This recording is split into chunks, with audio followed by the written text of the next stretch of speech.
Hey everyone. Welcome to Friday in the Kitchen. I'm so excited to be here with you. Welcome Sherry and Kiki and Cosmic Shanty and Kat. I'm so happy to see you all here this afternoon or this morning, depending on your time zone. And today is another special day. I'm reliving the trip that I just had where I went with my parents to the mountains in Canmore and celebrated my mom's 90th birthday. And they have this beautiful restaurant. It's a little kind of mountain type cafe called Community, and they had this amazing cheesy broccoli soup. And so I am going to make my version of that for you today. All right. So I started already. Usually I don't start, but I wanted, and when I'm doing soups, a lot of times I'm just putting everything in the pot and letting it simmer. But today, because I wanted to really get the flavors that I had in that soup in Canmore at Community, we're actually going to do a little layering of flavors. And so what I've done is I've started to caramelize some onion. And usually I don't do that, but I really, for this recipe to really get that impact, I thought it was important. So I'm going to see if I can show you where I'm at on my webcam. So let me just get the webcam going. Oh, and Helene, I forgot to say hi to Helene. Oh my God. Helene, are you feeling left Hi out? everyone. I am so sorry, I Helene. said it's All right, okay. so here I've got my onions caramelizing here, and I used a little bit of olive oil. You don't have to. You can dry caramelize by using liquid. Me personally, I like to just use a little olive oil when I'm caramelizing onion. Now I'm going to add some garlic. I'm going to add the garlic. You're going to see how I can do this with one hand here. Add the garlic. And my heat is on kind of a medium low right now. And I don't like to do garlic too long because if you burn the garlic, it gets bitter and that's not fun. It's like you might as well throw it out. So I added a little bit of garlic, and I'm going to add some celery as well. I have 2 celery stalks that I've chopped up. So I'm adding those. I have a little bit of carrot. I'm just going to add the carrot. It's like a half a carrot, not a lot of carrot that I've chopped up. And so I'm kind of upping the heat a little bit. And we're going to just let this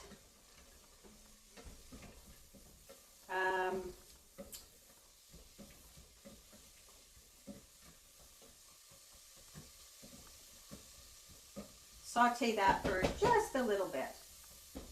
And the longer you saute and develop those flavors, the better. And you can't see because I'm off on the side here. Show you my... Am I making you dizzy yet, ladies? Ah. There's my... Yeah, so I'm just going to saute this a little bit to develop the flavors a bit.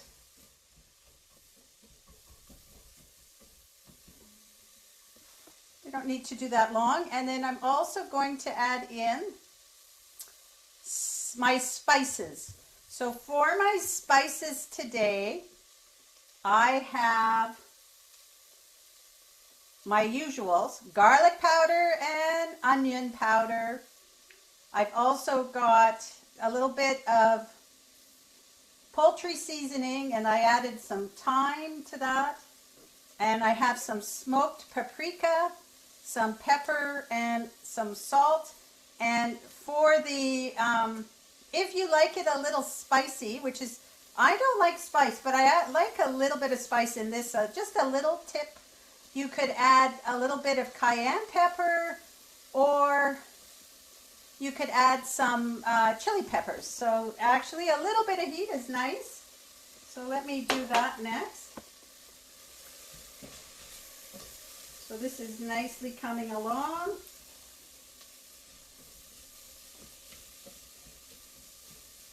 I'm going to just add the spices here. I just put them all together to save time. And if this helps to bring the flavor out of the spices. So we're going to do that for about a minute. We don't need to do it long, but it helps to bring out the spices a little bit, the flavor of the spices.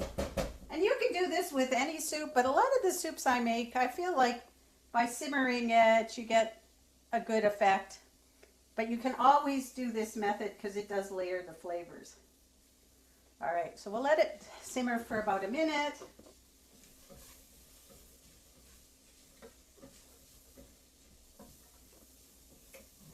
And if it's getting dry on the bottom, you can add a little bit of liquid. So we're going to be using 1 quart or 1 liter of vegetable stock. I'm just going to add a little bit here so it doesn't start burning on the bottom. We get a little bit of steam coming out. Beautiful. And I'm starting to really smell the spices. So that's a good cue for me. I'm going to add in my broth. So I have a vegetable broth here. This is President's Choice, which is a Canadian brand, organic vegetable broth. I like to use it because it is pretty much the same cost as the regular broth in the store that's not organic. Some of the other organic broths are pretty expensive, like $6, $7, $8 for one of these. But it's your choice what you do. You can always make your own. That's even better if you have the time to make your own. In our house, we just buy the President's Choice. All right, so we're going to then beautifully bring this to a boil. So I'm increasing my heat because I want to bring this to a boil. I'm going to add in potatoes. So I've cubed up some potatoes, you can see here. And I'm going to add them. So that's 2 potatoes. I love potatoes, and the first time I made this, I overdid it. I put in more potatoes. The potatoes adds a little bit of thickening to the soup. And if you have good potatoes that you are good to keep the skins on, because there's lots of nutrients in the skins, by all means you can keep the skins on. The potatoes in the store were pretty rough looking, so I was not comfortable leaving the skins on the ones that I bought. And then we're also going to add in some broccoli. So I've got about 6 cups of broccoli here. And this is frozen broccoli. At the store where I was, the broccoli was pretty pathetic, to be honest. And it was like very expensive this time of year. So I just bought a big bag of organic broccoli, frozen broccoli. And you can use that instead. The nice thing about that is you can skip the step of washing and cutting everything. And they flash freeze these things so that you can retain the nutrients in the broccoli. And there are, I guess, the school of thought that frozen vegetables actually may have more nutrients because they're flash frozen right away. And so they preserve the nutrients. For me, I don't really care I like my fresh vegetables when I'm eating them, but for a soup, it's perfectly fine. So I'm just going to let that settle, and we're going to bring that to a boil and then cover and simmer it as long as you like. I would say the pot I have that I made this morning, I think I simmered it for about an hour, but you can decide yourself how long you want to simmer it. And then we're going to move to our next pot. So I'm just going to show you what I've got simmering away on the other burner here. It's pretty much finished. You can see it's the finished version, not the finished version, but this is now got the simmered and ready for me to do the next step. All right, I'm going to turn this camera off, go back to the other one. Hopefully you're not too dizzy. All right, I'm back. All right, so I'm just going to show you, not that it makes a difference, the broccoli so this is the olive oil I use. It's organic, first cold pressed virgin olive oil from Where is it from? I can't remember now. Tunisia. And it's a good one. So what's happening these days, because olive oil is very popular, is some of the olive oils are getting cut and they're not as pure as you would want. You want to have an extra virgin olive oil if you're using oil. And if it's cloudy when it's cool and cold, if the oil is cloudy, that means it's good, pure stuff. And then this was I bought a big bag of broccoli florets from, this is our organic Canadian version, the PC Organics. And it was going to be quite a bit cheaper than buying the broccoli fresh, and also the broccoli fresh wasn't looking very good. So I went with this. So let me just get rid of these, put them away in the garbage and in the recycling. And now we're going to look at, while our soup is finishing, we'll look at the next steps to finish our soup. So once it's blended and it's cooked and simmered, as long as you want, like I said, this was about an hour, and this, you can really smell, if we had smell-o-vision, which Kathy, we're going to make one day, right? Maybe we'll invent that together. You could smell I'm with you, Debbie. I'm with you. you could smell the beautiful smells in my kitchen right now, but you can't. So anyway, so I've got all this beautiful smell. It's broccoli smell too. Broccoli's pretty strong, but what I'm going to do is blend it. So there's two ways you can blend it.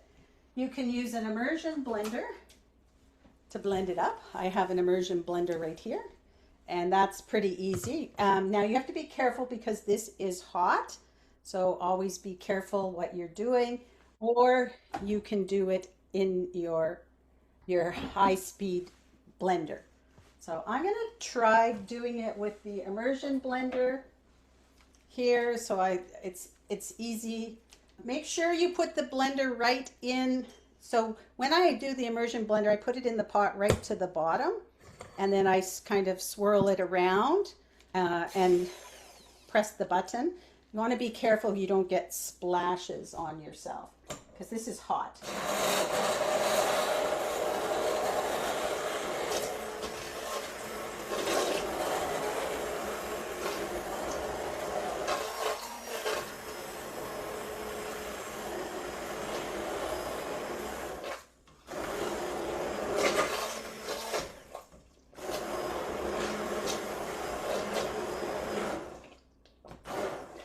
Now you can make it very fine, like blend it a lot. I just want to blend it to kind of have it a little bit rustic and chunky. It doesn't take long to do it. Let me put this in the sink. Now let me see if I can put this off to the side again. And then we're going to finish this off with a little bit of cashew cream. Now you can use coconut milk if you prefer, but just a little bit along with some nutritional yeast. I've got some miso and a little bit of Dijon, so we're adding a little more flavor now. I've got my cashews, some nutritional yeast, and I've got some lemon to put on at the end if I want to add a little bit of brightness to it. Now I'm making this I would do about a third of a cup. This was a half a cup of cashews that I've soaked for 4 hours, and most of you ladies have heard this over and over again, but I'll say it again. You want to soak your cashews for 2 reasons. The first one is that if you don't soak them, your cream is going to be grainy because of the nuts. And cashews are a very soft nut, so they don't take long. Like 4 hours is plenty of soaking in just plain water to soften them so that you get a nice creamy, smooth cream. The other thing that you want to soak your cashews for, the enzyme inhibitors. So all nuts and seeds have enzyme inhibitors on them that protect them and keep them fresh, So we want to remove that layer that's on the surface because some people call it an anti-nutrient. It will prohibit us from actually being able to absorb the nutrients in the cashews. And you can get stomach upset if you have not a weak stomach, but a sensitive stomach. It may cause digestive issues as well. So now the one that we were making is coming to a boil, so I'm going to put the lid on and turn it down. Yum, so I can simmer it for a while. Turn it down. So you want to do like medium low. And I'm making like a double recipe here. So there's probably about a third of a cup is good for your cashews in your high-speed blender. The soaking water that I had. So you can see it's pretty cloudy here. And that's all the stuff on the outside of the cashews that was soaked off. Now, if you forget to soak your cashews and you really want to make it, and you don't want to wait 4 hours, you can put boiling water on the cashews and leave at the beginning when you're starting to make it and leave it for 15-20 minutes, and you'll get the quick version of softening the cashews. Not sure if you get all the enzyme inhibitors off, but it's definitely a hack that people use is just soak it in boiling hot water and you'll be able to get the same.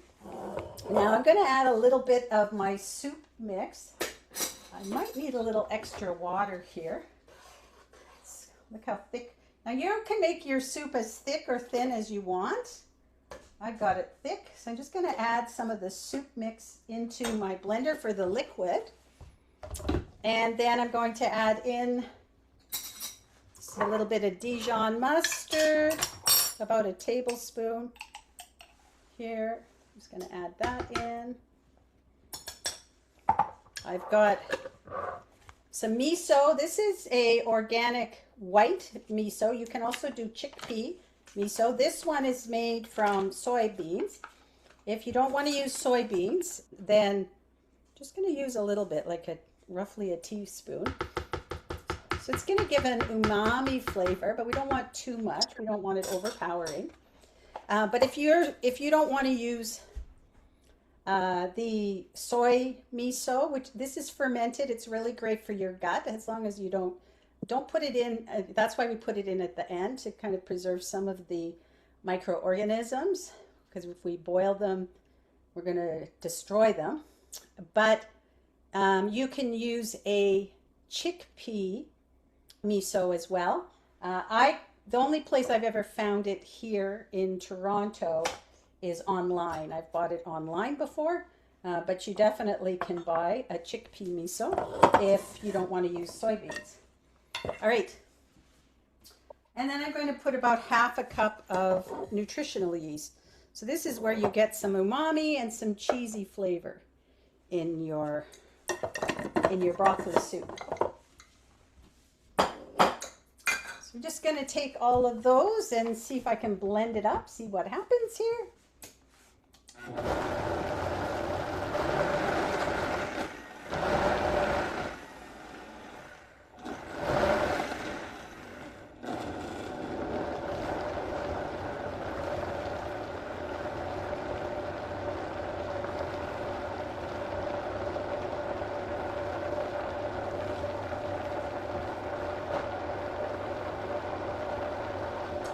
I'm doing it slow.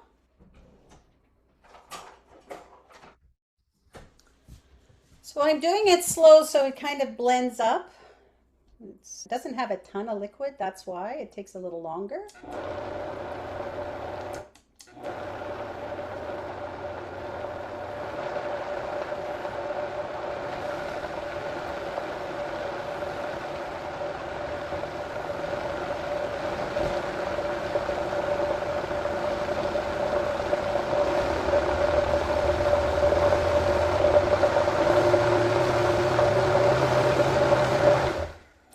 And then what happens if it starts to get a vortex in the middle, and then it'll start to blend, and that you can start increasing the speed on it. I just want to scrape down the sides here and put it back on, and Oh, it smells good too.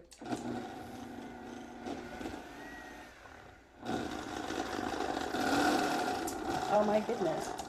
Ah, I did it, and now it's not blending. So let me tamper it down. I should have left well enough alone there. Now I can smell the kind of cheesy-ish smell. Oh, smells good.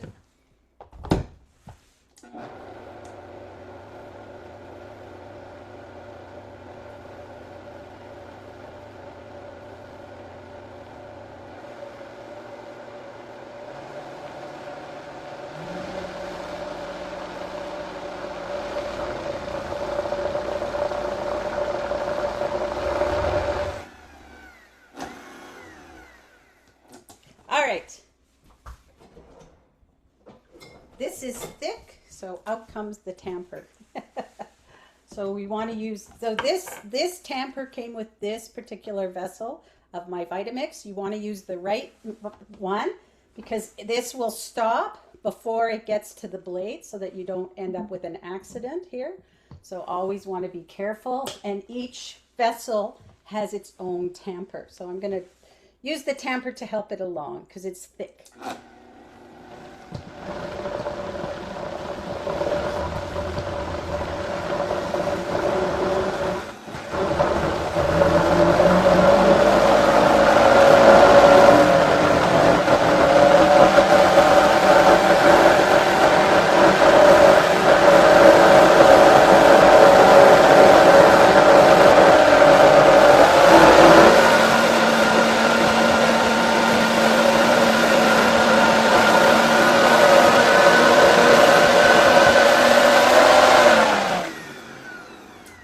All right, that should be good. Let me try it.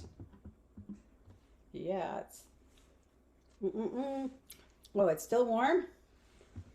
Very cheesy, but we're going to put it back in our broccoli soup, so it won't be as bold a flavor. But you can put as much or as little as you want into your broccoli soup. I'm going to add. Let me show you. So I'm going to move. See if I can do this. Moving to adding the back to the webcam.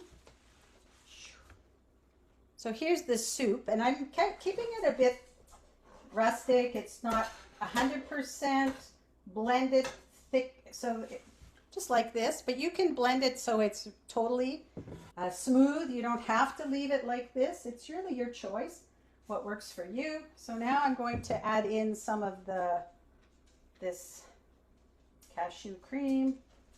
Sorry, ladies, I'm putting you down for a second. And you can put as much cashew cream as you want. Back here we go. So I added a pretty big dollop of cashew cream. Let me put this to the side. And then I'm just going to blend that into my soup. And again, as much as you want to taste, it's up to you how you do it.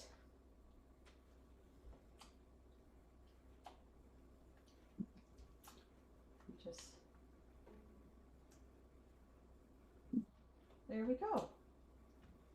And we have our creamy cheddar soup. Broccoli cheddar, or cheesy soup, I guess you would say. So let me put some in a bowl. I'm going to taste it first. Just a quick taste.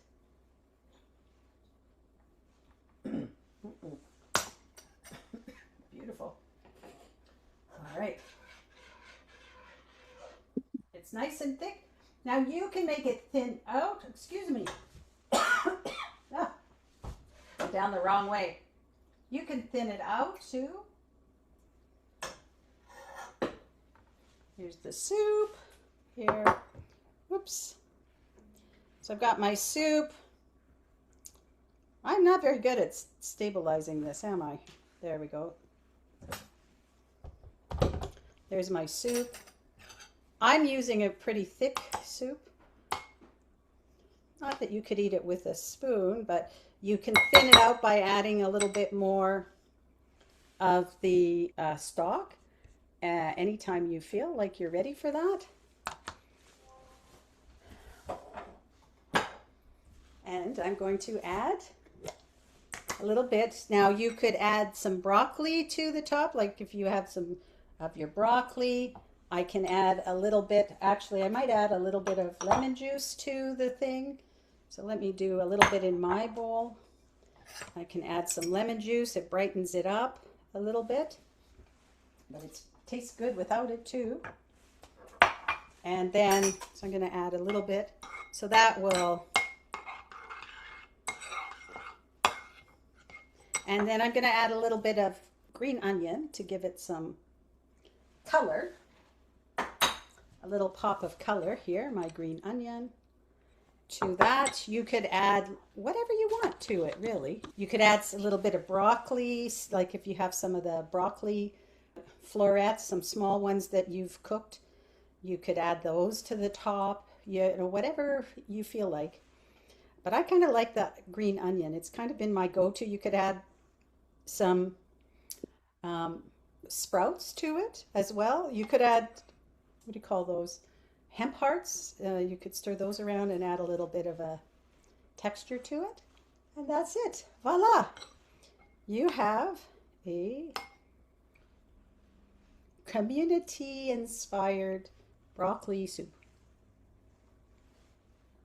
Yes. For me, it's 2 thumbs up. I hope you enjoy it. Any questions? I'm going to pop the recipe here now for you. I just wanted to see if there's any questions from anybody before we go off and make our own broccoli soup. Hi, Debbie. Yes.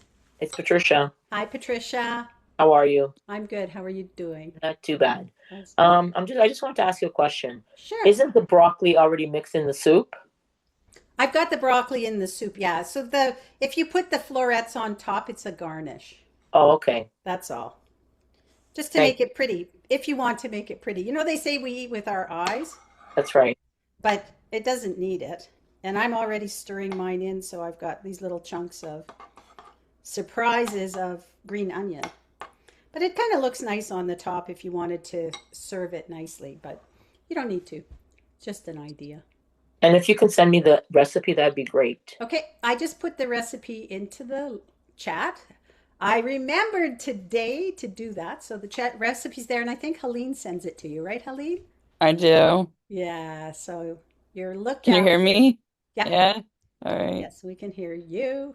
All right. Yeah. Cosmic Shanty, I felt so bad we didn't get a chance to meet when I was in LA, but I was pretty busy and in Malibu the whole time. So next time I go to LA, we have to make intention for time to get a chance to meet. All right. And no questions? Well, on that note, it's a beautiful. Hang on. Before I go, I wanted to tell you that I think tomorrow is celiac day, something like that. So for anybody who is gluten free, there is it's the a lot of the awareness for celiac and other gluten reasons why people are gluten free. And so I was part of a bundle last year, a gluten free bundle, and I'm participating again this year. It goes live tomorrow, which is, I think, Celiac Day, It is. Awareness Day. So I am going to see if I can find, I got to find the link and put it in the chat for you. And I'm going to send out an email as well. I think we've been posting on social media, but I don't think we've actually. So she said the bundle is the resource toolkit will be available tomorrow, and but you can hello. sign up today. Did Waco send their bill? Yes. All right, so let me see if I can find. I'm going to see if I can find the link for you. Yeah, so this is Celiac Awareness Month, and there's okay. she's got a Facebook group. If you're interested in joining a celiac Facebook group for healthy gluten-free moms, I'm going to put that in the chat for you too. Let me see. So that's the Facebook group, but I want to find the resource page. I don't know why I can't find the link. I'm trying to find the link. Because you're looking for it. Huh? The way it always works when you need something. I and know, I looking. know. Well, she kept on saying like it's starting, but she didn't put the link in all the time. So I'm trying to find I am like literally trying to find the email where she put the link in. So I don't know where she put the link in. Oh, here it is. I think this is it. All right, I found it. Yeah. Thanks for your patience, ladies. Yeah. Okay, hang on.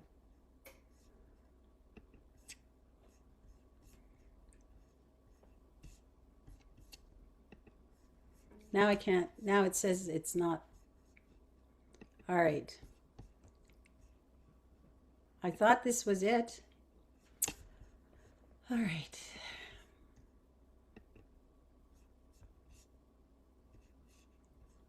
Oh, I don't know if I missed. Oh, I think this might be. All right. I'm not sure where I'm finding it. So I don't know what happened. I'm going to look on. Maybe it's on my Insta. It's called there's one that's called celiac.org, shine a light. No, this If one that's is the from one. Jennifer Mark, and I've got my gluten-free pantry staples in there. But let me see if I can find it because I know sorry, ladies, I should have had this ready. I got to find my own profile here. Here it is. Because I know we've put some stuff in about it. Here it is. All right. Here it is. I hope this is the right page. I'm just going to check it to make sure. I found it! Yay! Anybody interested? Here's the page. I will be sending out a couple of emails about this too. But I just popped in. So if you're interested in gluten-free and you want to join the Healthy Gluten-Free Moms Facebook group, I popped that in. And I also popped in the gluten-free resource kit if you're interested in that. And like I said, I have my gluten-free pantry guide there. And then there's a bunch of other resources. There's a number of people that have put in some resources. So yeah, Cosmic Shanty, yeah, a lot of people are actually gluten intolerant and don't even know that they are. What's happened is over time with all of the changes to wheat, the gluten molecule is actually quite large and hard to digest. So there's a lot of people who have gluten, not just allergies, but intolerances that don't even know it. You kind of need, sometimes you can find it through allergy tests, but if you remove all the gluten and then you take some in after you've not had it and you can see the difference for sure. So if you're having some digestive issues, it could be from gluten. It could also be from dairy because both of those people are lactose intolerant. They're also gluten intolerant, and a lot of times it goes undetected. I used to work with a lady in one of my offices and she always had a rash on her body all the time, and it would actually heighten in stress, and she was stressed out all the time. But what she found is that it actually was related to gluten. So when she went gluten-free, it cleared up that rash 100%. Even though this stress really exasperated it, but once she went gluten-free, she was able to get that rash on her skin under control. So it's something to think about. So that resource is there for you. And I'm not 100% gluten free, but I do notice a difference if I go gluten free and then I take in some gluten. I can feel a little bit of it. But I do try to be mostly gluten free, and I also the recipes that we make here, I try to make them gluten free and plant based. So that's it. I'm going to stop talking. Let everybody get back to their day. And I want to thank you for being here today. I really appreciate it. And yeah, I'll also be sending out an email on the gluten-free bundle. And we will see you again next week here in the kitchen. So thank you so much for your time and sending lots of love to everyone. Enjoy the weekend. I think in the US and Canada, it's a long weekend. I didn't even realize it, but my kids said, yeah, it's long weekend. So enjoy. Sending my love. Bye now. Thank you, Debbie. Bye-bye. Thank you. Bye.